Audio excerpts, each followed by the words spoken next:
Times, frequency, how many times that event is occurring. Probability नहीं पता होनी, probability आपको निकालनी है। अब आता है हमारा पोसॉन्स डिस्ट्रीब्यूशन। इन्होंने 10 बार 1 घंटे में फोटो क्लिक करी, राइट, यही किया। तो अब इनकी 5 बार क्लिक करने की प्रोबेबिलिटी क्या हो? एक बार पढ़ लेते हैं यहाँ पे example word. Suppose a small customer service center receives an average of 5 calls per hour, ठीक है। We want to find the probability that in a particular hour they will receive exactly 3 calls। यहाँ पे आपको probability पहले से कुछ पता होने की ज़रूरत नहीं है। जैसे आप कह रहे थे कि 10 क्लिक करने की probability क्या है, वो आपको पता होने की ज़रूरत नहीं है। आपको इतना पता होना चाहिए कि 1 घंटे में आप कितनी फ़ोटो खींचते हैं। आप 1 घंटे में 10 फ़ोटो खींचते हैं, ठीक है। अब आप मुझे प्रोबेबिलिटी दे सकते हैं कि आप 5 फोटो खींचेंगे, इसकी प्रोबेबिलिटी क्या हो? ठीक है, एक और एग्जांपल ले लेते हैं। मान लेते हैं कोई रेस्टोरेंट है, उसमें 1 घंटे में 20 लोग आते हैं, ठीक है। हमें बस रेट पता होना चाहिए कि 1 घंटे में कितनी बार वो चीज़ होती है, दैट इज फ्रीक्वेंसी पता होनी चाहिए, ठीक है। उसे हम यहाँ पे लैम्डा से डिनोट कर, आपको लैम्डा फ्रीक्वेंसी पता होनी चाहिए।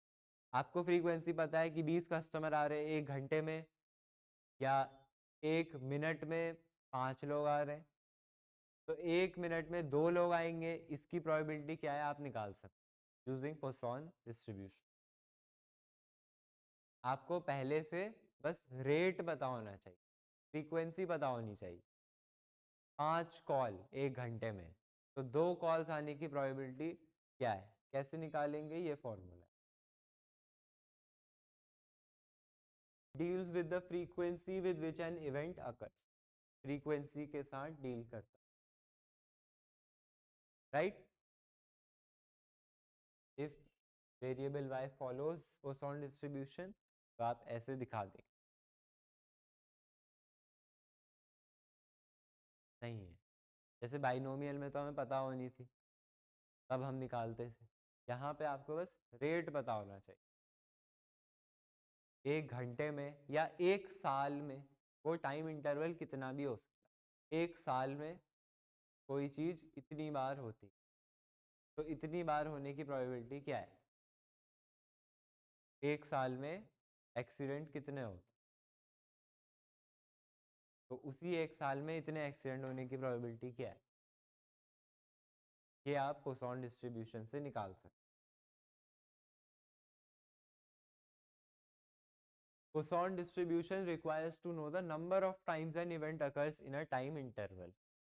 Number of times, frequency, how many times that event is occurring, that you need to know, not the probability.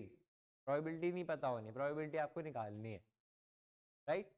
Common examples: number of emails received in an hour, number of cars passing, right, through a toll booth,